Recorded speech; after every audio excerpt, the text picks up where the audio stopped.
So first of all, thank you very much for being here this morning. I'm going to try a little bit of Polish. So forgive me, but I like languages. But I've only really learned Polish for about a week. So, miło mi. Jestem Russell. Ja z Wielkiej Brytanii. I'm impressed with your Polish. There we are, that's about as much as it is at the moment. There we go. Okay. So I'm just going to say a few words about myself before we begin our lecture. So my name is Russell, and I'm married to Oksana. So in our family there are two languages. So Russian and English.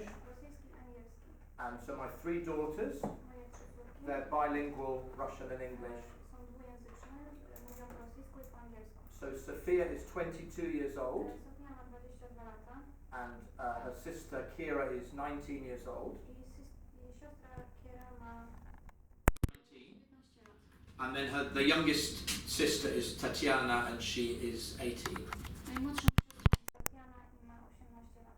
So we lived for a long time in Siberia. And now we live in a town called Bury. And Bury is near Manchester. I think you've heard of Manchester before, yeah? Yeah. So there are two football teams in Manchester. And Manchester's particularly well known for football. That's good. So yes, I'm the pastor of a church in Bury. Our church is quite old. So the church was originally started in 1835.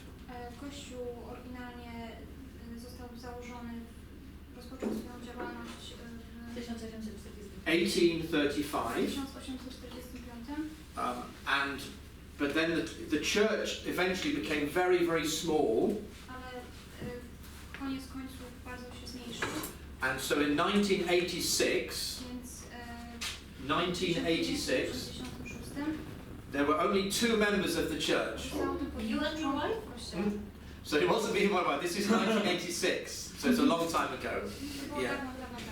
And one of them wasn't coming to church, so there was only one member who was actually attending. And so at that point, someone came as the pastor called Jeff King.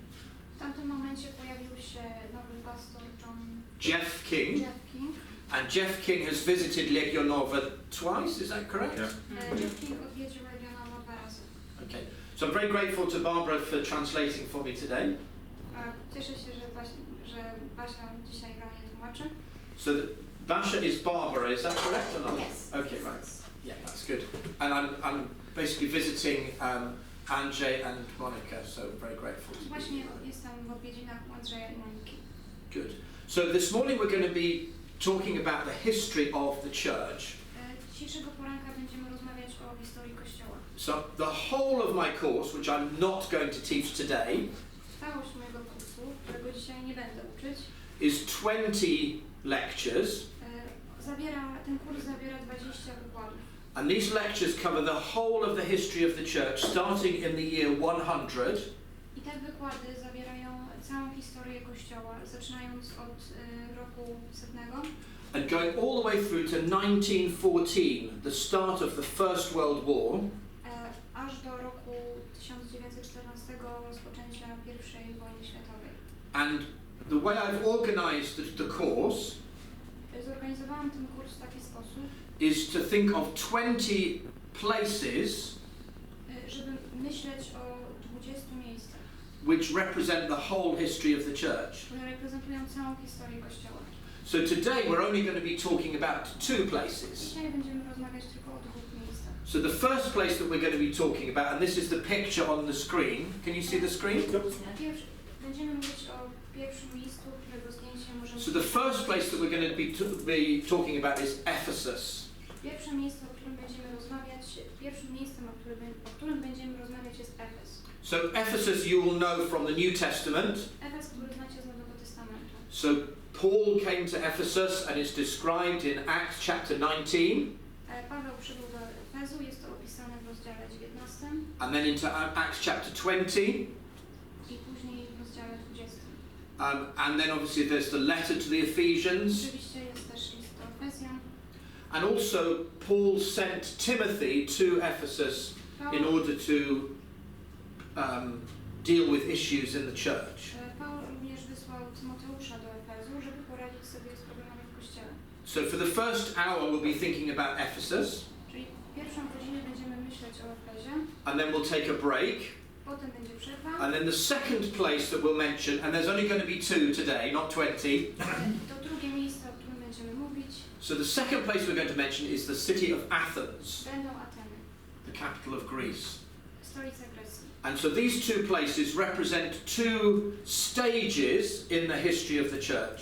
Te dwa miejsca reprezentują 2 etapy w historii Kościoła.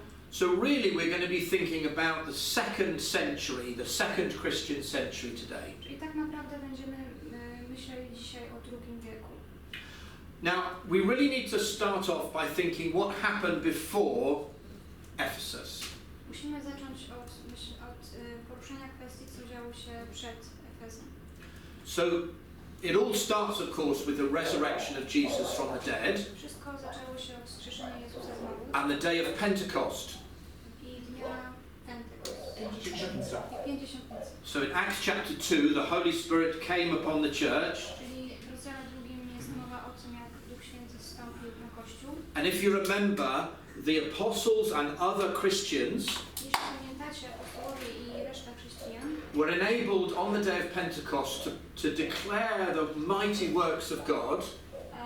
Byli uzdolnieni do wychwalania świętych dzieł, wielkich dzieł Bożych In all sorts of different languages. w różnych językach. But on the day of Pentecost, Ale w dniu Pięćdziesiątnicy all of the people who were there, wszyscy z obecnych, they were all Jewish. wszyscy byli Żydami. So there were people who'd been born Jewish, Byli Żydzi z urodzenia, who lived in different parts of the world, którzy żyli w różnych częściach świata. and there were people who had become Jewish from different parts of the world, Także ludzie, którzy stali się Żydami, również pochodzą z różnych części świata. but they were all Jewish. Ale wszyscy byli Żydami. And that's true of Acts chapter 2, Widzimy, że to prawda właśnie w rozdziale 2, Acts chapter 3, w rozdziale 3, Acts chapter 4, w rozdziale 4. Acts chapter 5, all still Jewish.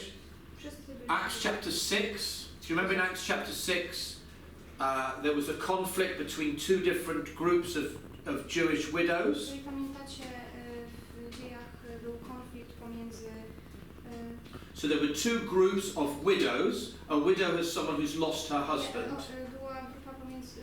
Był konflikt pomiędzy 2 grupami wdów. Yeah, that's right, widows, yeah.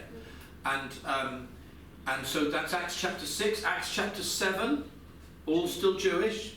Do rozdziału 7 dalej wszyscy są Żydami. In Acts chapter 8, the gospel is preached in Samaria Ewangelia jest zwiastowana w Samarii, to the Samaritans, do Samarytanów.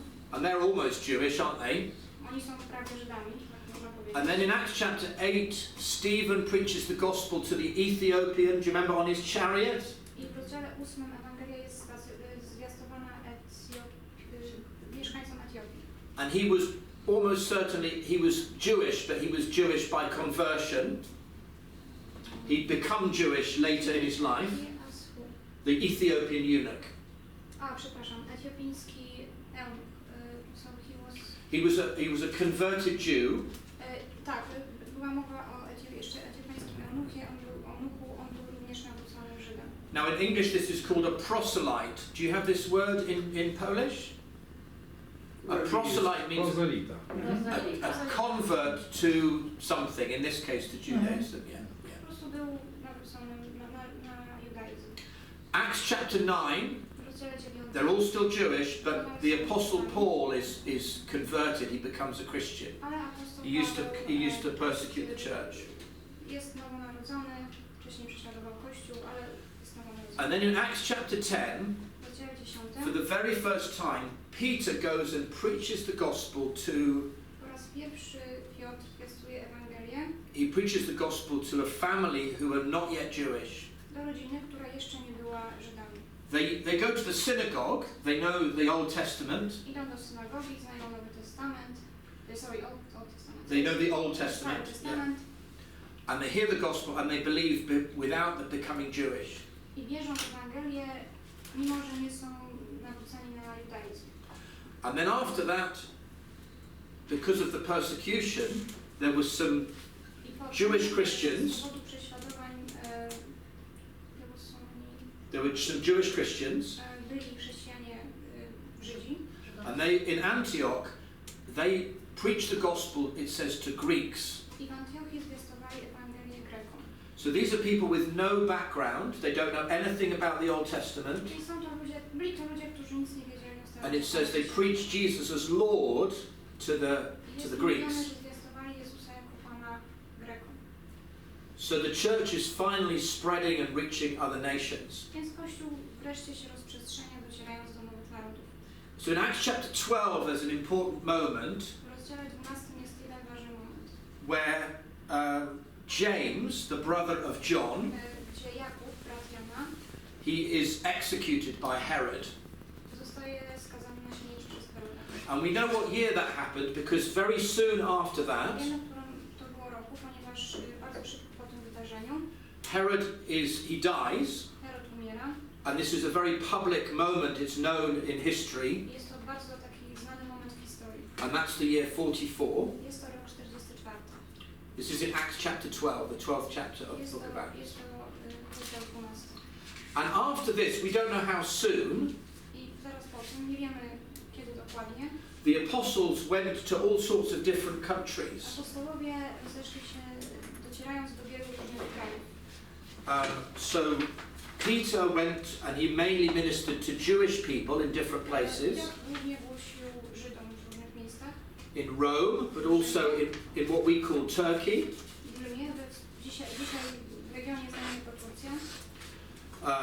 Thomas and Bartholomew, these are two other apostles, Thomas and Bartholomew. Tomasz i Bartholomew. Bartholomew. Bartłomiej. So they went to Persia. Dotarli do Persji. So we would think of this as which country today in the world? What's that country? Jakie to jest dzisiejsze Iran. państwo?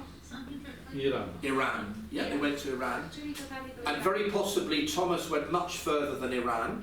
Możliwe, że Tomasz dotarł o wiele, wiele dalej. And other apostles went to other places. Inni apostołowie dotarli do innych miejsc. And all but one of the apostles died the death of a martyr. Wszyscy oprócz jednego. 11 of the 12 apostles died as martyrs. Wszyscy oprócz jednego umarli śmiercią męczeńską. But the one exception was the apostle, which was the apostle who lived the longest. Jednym wyjątkiem był jeden z apostołów, apostoł, który żył najdłużej. John. Tak, And where did John live at the end of his life? He was on Patmos for a short time, yeah, but where did he live normally? Gdzie mieszka?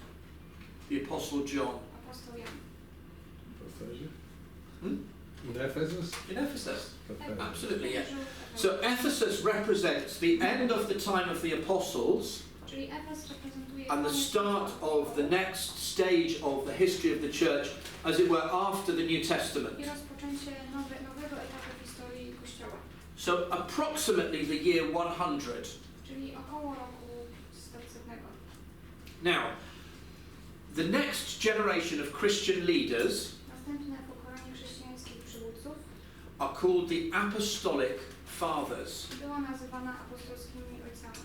So these are people after the New Testament, To są ludzie po okresie Nowego Testamentu, but at least in one case, ale w jednym przypadku, they were discipled by the apostles. przynajmniej w jednym przypadku byli uczeni przez apostołów. So here are some of the names of the Apostolic Fathers. Mamy tutaj kilka imion ojców apostolskich. So one of them was called Clement of Rome. Jednym z nich był Klemens Rzymski. Okay? So Clement of Rome, he was a church leader in Rome, Był przywódcą kościoła w Rzymie. and he wrote letters to churches. Pisał listy do kościołów. And they're quite like the letters that Paul wrote to churches. Bardzo podobne do listów Pawła. They're not in the Bible. Nie ma ich w Biblii. They don't have the authority of an apostle. Nie mają takiej samej rangi jak pisma apostoła. They're not perfect. Nie są idealne. But he wrote to the churches and he encouraged them to be united. Ale pisał do kościołów i zachęcał je do jedności. So all the way through the history of the church, Przez całą historię kościoła. one of the problems is the problem of unity. Jednym z największych problemów jest problem jedności. So another church father is called Ignatius of Antioch. Czyli kolejnym ojcem, kolejnym z tej listy był Ignacy Antiocheński. So when you have someone in church history, you call them their name and the place that they either come from or a most important place in their life. Czyli często w tych sytuacjach używa się, żeby kogoś nazwać, używa się jego imienia i miejsca, z którego pochodzi. Because often there are lots of people with the same name. Ponieważ jest bardzo dużo osób z tym samym. For example, Basil or Cyril. Na przykład Cyryl, Bazyl. So we can distinguish between them based on the place name. Czyli rozróżniamy pomiędzy nim na podstawie miejsca pochodzenia. So Ignatius of Antioch, he also was a Christian leader in Antioch. Ignacy Antiocheński również był chrześcijańskim przywódcą. And he also wrote letters to churches. Również pisał listy do kościołów. And he encouraged them to be united. Zachęcał je do jedności. And he speaks about one of the leaders in the church being the main leader. Mówi, że był w kościele jeden główny przywódca. He calls that bishop. Nazywa tego przywódcę biskupa. We can explain later what that means. Później wytłumaczymy, co to znaczy. And he also encouraged Christians to follow the sacrifice of Christ. Zachęcał chrześcijan również do podążania za przykładem poświęcenia, tak jak poświęcił się Chrystus. So another apostolic father was called Polycarp of Smyrna. Kolejnym ojcem apostolskim był Polikarp ze Smyrny. Do you remember Smyrna from the book of Revelation? Do you remember this place? Smyrnę z Księgi Objawienia. So in the 12 letters to the churches, one of them is written to Smyrna in the book of Revelation. List do Kościoła jeden jest napisany do Smyrny. And Polycarp of Smyrna wrote about the importance of believing in the incarnation. Polikarp ze Smyrny pisał o istotności wcielenia. Do you know what this word incarnation means? Czy wiecie, co oznacza wcielenie? What does it mean? Christ incarnation. It means that the eternal Son of God became a real human being. Oznacza to, że Jezus, wieczny Syn Boży, stał się prawdziwym człowiekiem. Some people taught that the real Son of God appeared to become a human being, but not really. Którzy wierzyli, że Chrystus wydawał się być człowiekiem, ale tak naprawdę nim nie był. And Polycarp of Smyrna emphasized the reality that the Son of God actually became a real human being. That's how we're saved. Polikarp podkreśla, że naprawdę był człowiekiem. So those are some of the apostolic fathers. Tutaj mamy przykłady kilku ojców apostolskich. So besides the apostolic fathers, we also have some texts. Poza ojcami apostolskimi możemy również wejrzeć w kilka tekstów. And they are very old. They belong to either the first or the second century. Są bardzo stare, były napisane w wieku pierwszym lub wieku drugim. So remember that the first century is up until the year 100. Pamiętamy, że pierwszy wiek jest do roku 100. And the second century is from the year 100 to the year 200. Drugi wiek jest od roku 100 do 200. So one of them is called the teaching of the 12 apostles. Jedno z nich jest nazwane nauczanie 12 apostołów. Now, it wasn't written by the 12 apostles, Nie zostało napisane przez apostołów. but it's an interesting text that talks about what is the apostolic teaching. Ale jest to ciekawy tekst, który mówi nam o tym, jakie jest nauczanie apostolskie. It talks about how we have to choose to take the right way, make the right decisions. Mówi o tym, że musimy kroczyć właściwą drogą, podjąć właściwą decyzję. And it describes the life of the early church. I opisuje życie wczesnego Kościoła. For example, how do you do a baptism? Jak chrzcić? Or if you have communion, what prayers might you pray? Jak mamy się modlić podczas komunii, czyli wieczerzy pańskiej? Now, these are not photographs, okay? To nie są fotografie. So this is a recent picture, To jest ostatni wizerunek, but this represents 3 of the church fathers. który reprezentuje trójkę ojców Kościoła. And so Polycarp has got a little scroll. Polikarp ma w ręku zwój. And he's praising God. On zasadniczo chwali Boga. Okay, so the period of time for the Apostolic Fathers is approximately the year 95 Czas ojców apostolskich to jest okres od roku 95 until approximately the year 140. do około roku 140. So it's very early. Jest to bardzo wczesny okres. And by this time, this is where the churches were. W tym czasie, w tych regionach rozwijały się kościoły. Now, these dots on the map, the red dots, Czerwone kropki na mapie they represent places that we know that there are churches. reprezentują miejsca, w których wiemy, że istniały kościoły. Maybe there are other churches that we don't know about. Być może były inne kościoły, o których nie wiemy. But can you see that the churches are mainly concentrated on the east of the Mediterranean Sea? Ale widzimy, że kościoły rozkładają się głównie na zachodzie Morza Śródziemnomorskiego. So what we would think of as the land of Israel, Czyli mówimy tutaj o ziemi Izraela, Syria, Syrii, Turkey nowadays, dzisiejszej Turcji, Greece, Grecji, Rome, Rzymu, but probably not very much east of Rome. ale nie wschodnim. And then what's this place here? Which country would this be, this dot here? I jak myślicie, jakie to może być państwo tutaj przy tej kropce? Egypt, Tunisia. It's between Egypt and Tunisia. What's the country called? Algeria. No. I think you said the right word. What did you say? Algeria, but it's not the. It's not Algeria, no. It's nearer than Algeria. Destination. It's actually mentioned in the New Testament, the place, because there were some Jewish believers from this place. Aleksandria.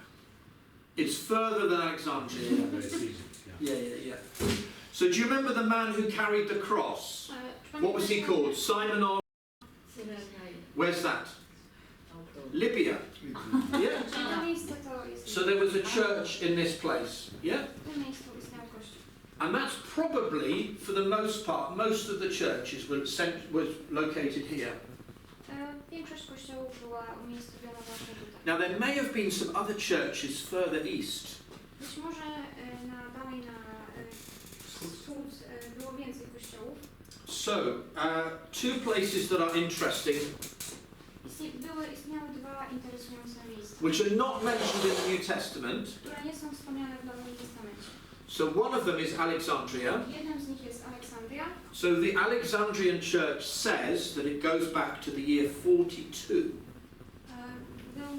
Funkcjonował w roku 42. 42.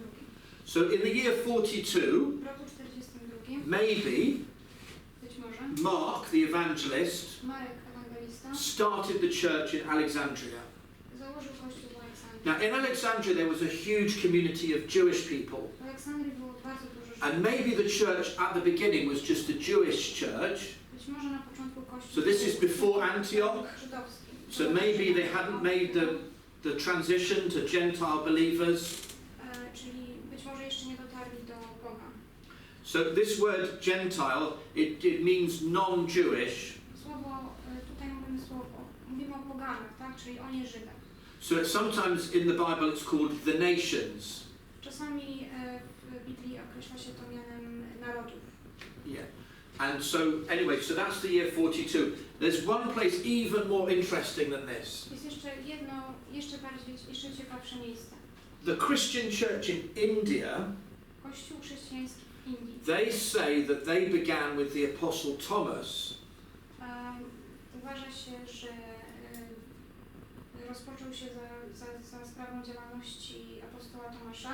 So the Apostle Thomas, he was the one who says, I don't believe unless I can touch the wounds, yeah? I to właśnie Tomasz mówił, że on nie wierzy, jeżeli nie jest w stanie dotknąć ran Chrystusa. Jezusa. And they say that in the year 52, I mówi się, że w roku 52 that the Apostle Thomas came and he shared the gospel and there was a church started in India. to właśnie apostoł Tomasz dotarł do Indii i tam w wyniku tego założono kościół. For a long time I thought, oh no, that's not true. Przez długi czas myślałam, że to niemożliwe. But then I heard Ale później usłyszałam, that in the year 52, że w roku 52 there was already a synagogue in India, and that's certain. w Indiach już istniała synagoga. And I think, well, okay, if the synagogue can make it to India, maybe the gospel of Jesus Christ did as well. Że jeśli synagoga może pojawić się w Indiach, no to Ewangelia też tam może dotrzeć. Certainly there was a church there from a very early time, Wygląda na to, że był tam kościół od bardzo wczesnego okresu. and it's associated with the Apostle Thomas. I jest on powstał on za sprawą Tomasza. And according to their history, Według ich historii, Thomas was martyred. He died the death of a martyr Tomasz umarł śmiercią męczeńską in the year 72. w roku 72. Okay, so as the church is reaching the Gentiles, Podczas gdy Kościół dociera do pogan, the non-Jews, nie Żydów, what happens is that the number of Jews in the church starts to reduce. dochodzi do tego, że liczba Żydów w Kościele maleje. In the year 70, W roku 70, and then again in the year 135, dalej w roku 100 i 135, so 135, yeah? tak, Yeah, 135, yeah. So what happened was that Jerusalem was destroyed, w tym roku zostało zniszczone Jeruzalem and the Jewish believers, i żydowscy wierzący, reading Matthew chapter 24, czytając Ewangelię Mateusza, rozdział 30, understood Jesus to have told them that they should escape from Jerusalem. rozumieli ten rozdział tak, że muszą uciekać z Jeruzalem. And so there were communities of Jewish believers, Czyli były społeczności wierzących Żydów, but no longer in Jerusalem. ale nie w Jeruzalem. So the Jerusalem bishops Czyli, were all Gentiles after the year 135. czyli biskupi Jeruzalem to byli już tylko poganie. And there were Jewish communities that lasted for a long time. Były żydowskie społeczności, które przetrwały długi czas. So some of them were not, they did not believe the truth about Jesus. I więc niektóre z nich nie wierzyły w prawdę o Jezusie. So they didn't believe that he was the Son of God in the way that we understand. Czyli nie wierzyli, że był on Synem Bożym, tak jak wierzymy my. But there was a group of Jewish believers who continued to keep the law. Była grupa wierzących Żydów, która zachowywała nadal zakon. And that for hundreds of years they continued to exist. Istnieli jeszcze przez Hundreds of years. setki lat. And they were called the Nazarenes. That's their name. Nazywano ich Nazarejczykami. In Hebrew today, Hanotrim means Christians. The Jewish word Hanotrim, it means the Christians. Tak, to żydowskie słowo oznacza chrześcijan. Anyway, so they existed for a long time. But the number of Jews went down in the church. Ale no, mimo wszystko liczba Żydów zmalała w kościele. So the churches were rather like synagogues. Czyli kościoły przypominały bardzo synagogi. Do you know what the word synagogue means? Wiecie, co oznacza słowo synagoga? So it's a house of prayer, but the word synagogue means a coming together. Czyli słowo synagoga oznacza schodzić się, gromadzić się razem. In Hebrew, the word synagogue is the word knesset. Czyli słowo synagoga znaczyło również słowo... Nie, po hebrajsku to znaczy Hebrajskie słowo na synagogę jest knesset. Tak, hebrajskie słowo... In Israel today, the Israeli parliament is called the Knesset. Izraelski parlament jest nazywany dzisiaj tak samo. So in Hebrew you don't say synagogue, you say the house of gathering. Beit Knesset. Nie mówisz synagoga, tylko miejsce zgromadzenia. So the church is like a Jesus synagogue. Czyli Kościół jest jak synagoga Jezusa. And in the time that we're talking about, I w tym okresie, o którym teraz mówimy, the synagogue synagoga and the church i kościół were quite similar to other organizations that existed in society. bardzo podobne do innych organizacji, które istniały w ówczesnym społeczeństwie. For example, in a particular area of the town, Na przykład w poszczególnych regionach, miejscach w mieście, maybe all of the neighbours want to get together może wszyscy sąsiedzi chcieli się zgromadzić. and they want to make sure that they are ready to fight a fire if a fire happens. Ponieważ chcieli upewnić się, że będą w stanie zwalczyć ogień, jeżeli się pojawi. It's like a voluntary fire brigade. To była jak oddolna działalność strażacka. And that would be an example of what's called a society. Możemy to nazywać społecznością. So societies were good, Społeczności były dobre, but some people thought that societies are a bit dangerous. a niektórzy myśleli, że są niebezpieczne. Because maybe they're going to fight a fire, Bo może będą walczyć, będą gasić ogień, but maybe they start to discuss other topics as well.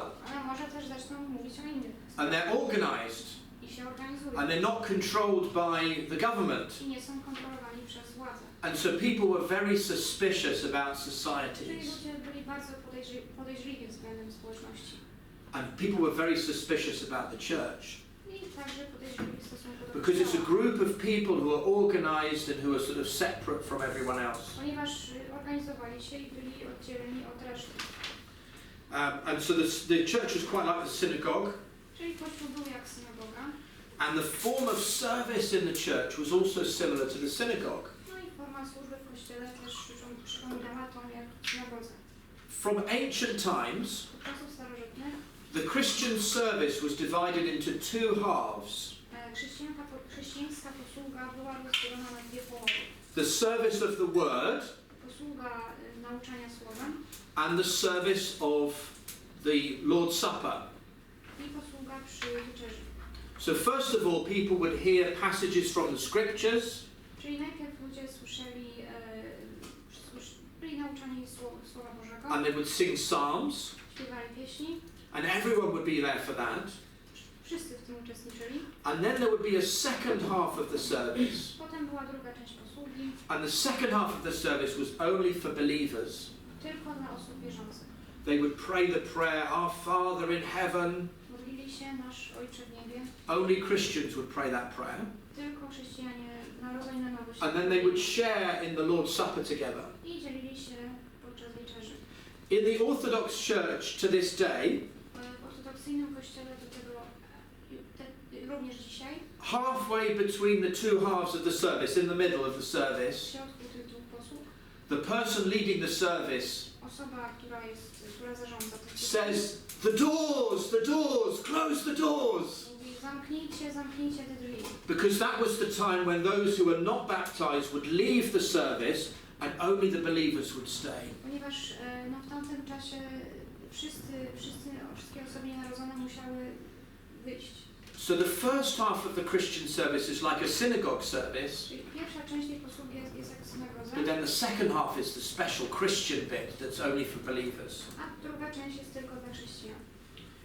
So, let me just see my notes here.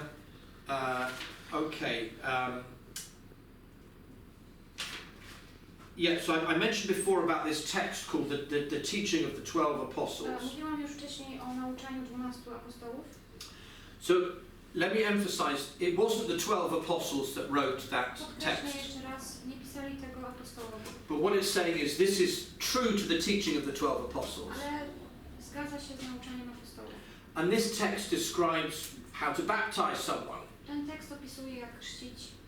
The best way to baptize someone, Najlepszym sposobem na ochrzczenie kogoś, according to this text, według tego tekstu, is in cold river water. jest w zimnej wodzie rzecznej. We did that in Siberia. Robiliśmy to w Syberii. When you baptize in cold river water, Kiedy chrzcisz kogoś w zimnej wodzie, you've got to make sure that you stand downstream from the person you're baptizing. This means that the current of the river's going this way and you're standing here. tak, musisz upewnić się, że stoisz naprzeciwko głównego nurtu. If you stand the other side, Jeśli stoisz z drugiej strony, when you baptize them, kiedy ich chrzcisz, they go down in the water here, tutaj idą do wody, and they come out of the water somewhere further down the river. wynurzają się gdzieś tam dalej. But the best way, it says, is to baptize in cold river water. Ale tutaj też jest podkreślana zimność But wody. it also says, well, maybe you haven't got a river, so you could baptize in somewhere else, you could baptize someone. Ktoś może powiedzieć, no jak nie masz rzeki, to może gdzieś indziej możesz ochrzcić.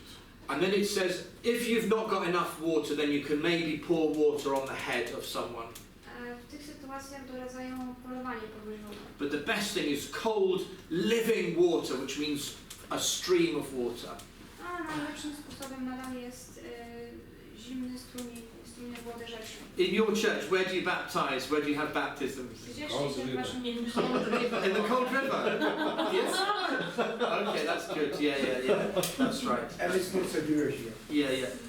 The really hardcore believers in Siberia, the extreme believers, Radykalnie wierzący w Syberii they would break a hole in the ice in the winter wyłamują dziurę w wodzie and baptize in the hole in the ice. i w tej dziurze chrzczą.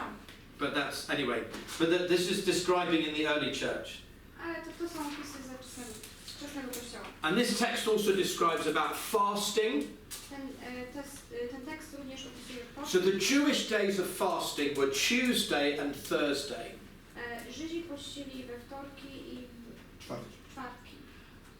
But Jesus says, don't fast like the hypocrites. Ale Jezus mówi, nie poście jak hipokryci. So the Christians thought, well, we can't fast on the same day as the hypocrites because that would be to copy them. Czyli chrześcijanie mówią, no nie możemy postować w tych samych dniach, co ci obłudni. So the Christian fasting days were Wednesday and Friday. Okej, czyli chrześcijanie pościli w środę i w piątek. Those were the days that people could fast. W tych dniach mogli postować. And it also describes, this is interesting, that in the churches, Ten tekst opisuje, że w kościołach that the congregation of the church kongregacja kościoła would choose bishops and deacons. wybierała biskupów i diakonów. Do you notice bishops, plural? Słyszycie? Biskupi, czyli So diakonowie. each church leader was a bishop and there was more than one of them in each congregation.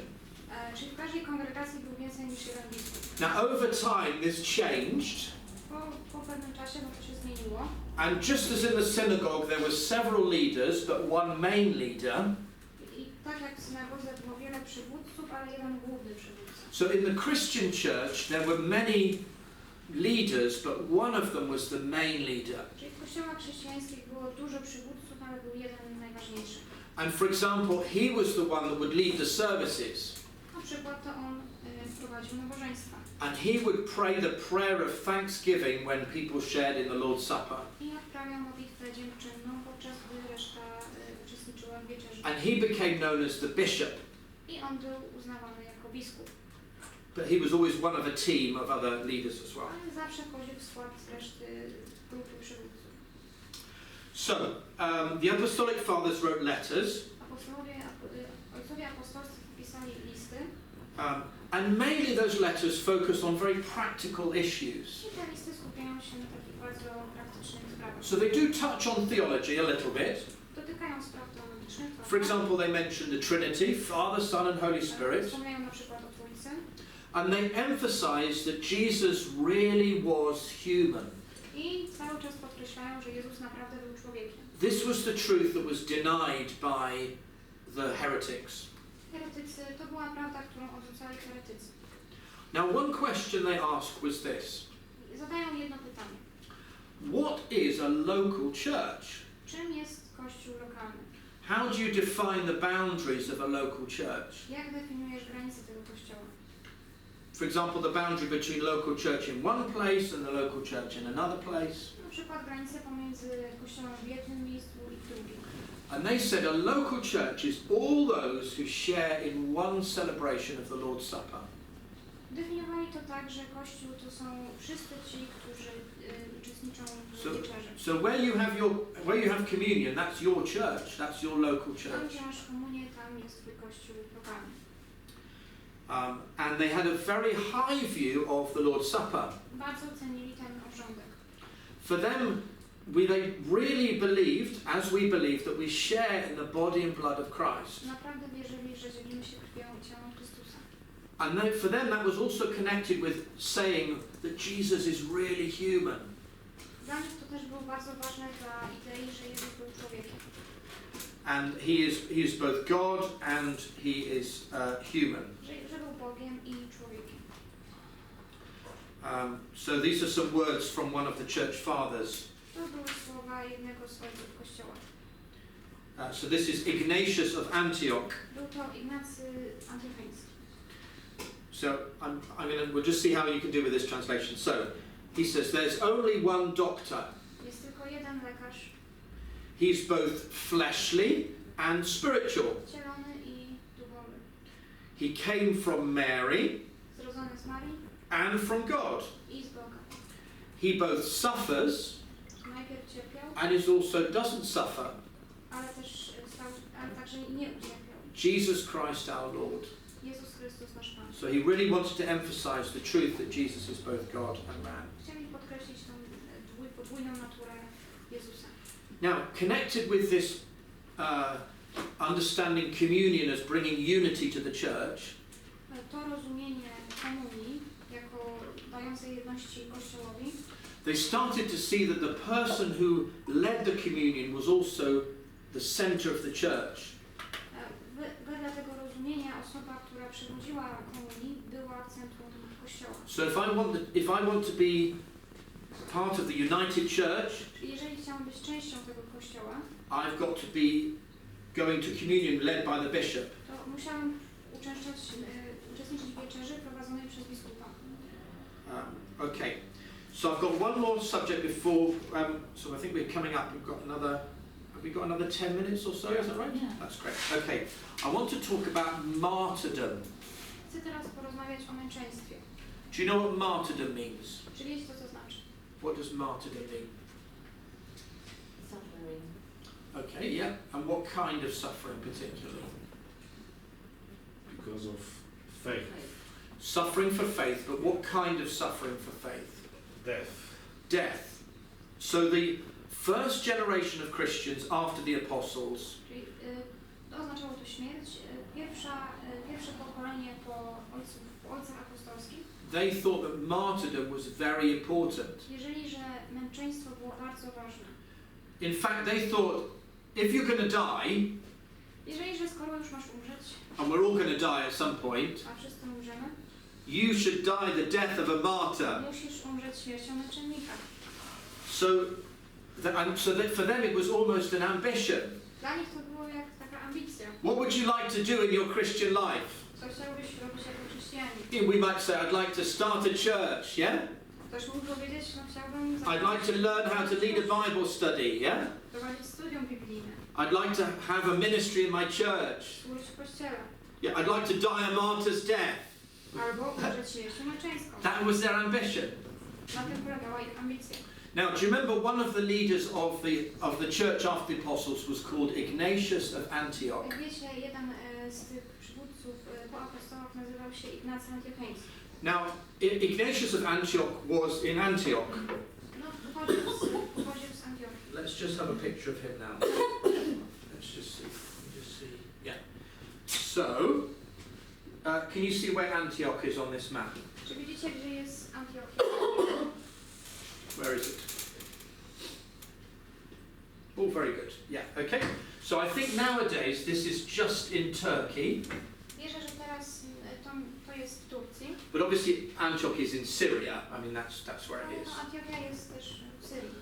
So he went as a prisoner, Dotarł tam jako więzień. and he was being taken to Rome, Został zabrany do Rzymu, where eventually he would die the death of a martyr in the Colosseum. gdzie w Koloseum umarł śmiercią. You know the Colosseum in Rome, yeah? Koloseum And we think maybe the year 110, approximately, that's when this około happened. roku 110. So he was going there, and as he was on this journey, he wrote letters to all the churches as he was going on this journey. Egzekucję pisał listy do kościołów. And one of the things he writes is, I jedną z rzeczy, o których pisze, don't stop me dying as a martyr. to prosi, żeby nie powstrzymywać go przed tą śmiercią. Maybe the Roman Church has got connections with some people in Rome. Może rzymski kościół ma jakieś powiązania z... Maybe they have friends in Rome with Może someone. ma jakieś znajomości w Rzymie. Maybe in the police or something, yeah? Może policja albo gdzieś indziej. And then maybe I won't die the death of a martyr. Może nie umrę śmiercią męczeńską. What a waste! It's a waste of my life, my death. Jaka to by była strata, wielka szkoda. So these are the words of Ignatius of Antioch, Tak mówił who wanted to die the death of a martyr. o swojej śmierci mówił Ignacy z Antiochii. He said this, I am God's wheat, Nazywał się pszenicą Bożą. and I am being chewed, I'm being ground by the teeth of the wild beasts. Mówił, że był przeżuwany przez szczęki dzikich bestii. So in Russian it's malot, is that the verb to grind? What would you say, what do you do to wheat to turn it into flour? That's that word there. Melted. Nie. That's right, it's milled, yeah? So it was like ground, yeah? And he's saying this is what's happening in the teeth of the animals. My body, my life is being turned into pure bread for Christ. Mówił, że w procesie tego mielenia jego życie, że to miało sprawić, żeby okazał się czystym chlebem. Okay, so another famous martyr was Polycarp, another one of the apostolic fathers. Męczennikiem i ojcem apostolskim był Polycarp. Now Polycarp was at Smyrna. Polycarp pochodził ze Smyrny. Now Polycarp could remember being discipled by the apostle John. Pamiętał, jak był uczniem apostoła Jana. Isn't that amazing? Czy to niesamowite? He could remember particular conversations that he had with the apostle John. Pamiętał swoje rozmowy z apostołem Janem. Now, when he died, he was either 86 years old, Umarł około wieku 86 lat. or maybe he'd been a Christian for 86 years. Znaczy, może umarł w tym wieku, a może przez ten czas był chrześcijaninem. And so he died in the year 156. Czyli umarł w roku 156. 156. So what year was he born, or did he become a Christian? Czyli w którym roku urodził się, w którym roku był chrześcijaninem. What year do you think that was? Simple maths. 60? So the year 70, in the year 70 in Ephesus or near Ephesus, he was discipled by John. Czyli został uczniem w roku 70. So he was a well-known leader of the church in Smyrna. Był znanym przywódcą kościoła w Smyrnie. And the authorities, the government, wanted everyone to worship the emperor. Władze chciały, żeby wszyscy czcili Cezara. So sometimes the Christians could just live their life in peace and no one would disturb them. Czasami było tak, że chrześcijanie żyli sobie w spokoju. And then sometimes the government would decide, right, we want to make sure that everyone is worshipping the emperor. Czasami władze postanowiły, że nie, że chcą, żeby wszyscy czcili Cezara. And everyone knows Polycarp, so we're going to force him to worship the emperor. A wszyscy znają Polycarpa, więc jego zmusimy do czczenia Cezara. And so they came to arrest him. Aresztowali go. And he's an old man, he's 86 years old. Jest starcem, ma 86 lat. And he's basically taken to the stadium. Jest zabrany do amfiteatru. And in the stadium, he's basically, they give him one last chance to worship the emperor before he'll be executed. I dają mu jedną ostatnią szansę, żeby czcić Cezara. And this is what Ignatius Polycarp of Smyrna said. I to jest to, co opowiedział. He says, 86 years I have served Jesus, Przez 86 lat służyłem Jezusowi. and he has done me no wrong. Nic złego mi nie uczynił. How can I blaspheme my king who saved me? Jak mogę zbluźnić przeciwko królowi, który mnie ocalił? So these are two examples of Christians who died the death of a martyr. To są dwa przykłady chrześcijan, którzy umarli śmiercią męczeńską. Now, presumably, it wasn't very pleasant. No, na pewno nie było to przyjemne. No one enjoys dying. Nikt nie chce umrzeć. But they didn't think of this as being a loss. Ale nie myśleli o tym jak o stracie. So they thought this was a gain, this was an opportunity to glorify God. Uważali to za szansę. Okay. So, in some ways, when we hear about the church of this first time, it feels very different to what we experience. To wszystko może wydawać się nam bardzo odległe. And sometimes it feels quite similar to what we experience. Czasami też w wielu aspektach podobne. And I'd just like to finish before we have our break. Chciałbym coś powiedzieć przed naszą przerwą. Just to quote from one of the texts of this time. Cytat z jednego z tekstów z tamtego okresu. And it's called the letter to Diognetus. Ten tekst nazywał się list do Diogniota. So we don't know who Diognetus was, but a Christian wrote him a letter. Nie wiemy kim był Diognet, ale chrześcijanin napisał mu list. And maybe this was written about the year 130 approximately. Być może został napisany około roku 140. So this is what this letter says. Tak brzmi treść. So maybe if you've got this letter here, that's maybe easier for you to translate. So I'll read it in English, but then if you see it, you can maybe... So it says, in whom was it possible for us, the lawless and the ungodly, to be justified? Kim to by było możliwe dla nas, niegodziwych i bezbożnych, żeby być usprawiedliwionymi? Except in the Son of God alone. Jak nie w Synu Bożym. Oh, the sweet exchange. O słodka wymiana. Do you understand the idea of exchange, yeah? So I get something and I give something, yeah? So this is what he says the exchange is. Oh, this is the incomprehensible work of God. It's the work of God that I can't even quite understand. Niepojęta mocy Boża. Unexpected blessings. Nieoczekiwane błogosławieństwo. That the sinfulness of many should be hidden in one righteous person. Że grzeszność wielu może być schowana w jednym sprawiedliwym. While the righteousness of one should justify many sinners. A sprawiedliwość jednego usprawiedliwia wielu grzeszników. So this letter describes an exchange. Ten list opisuje wymianę. We give our sinfulness to Christ. Dajemy naszą grzeszność Chrystusowi. And he gives his righteousness to us. A on daje nam swoją sprawiedliwość. And that sounds like what we believe, doesn't it? No to brzmi jak to, co my wierzymy. Okay, that's good. Thank you for listening. So we'll have a little break now. Yeah. A little bit of a rest, let the brain cool down.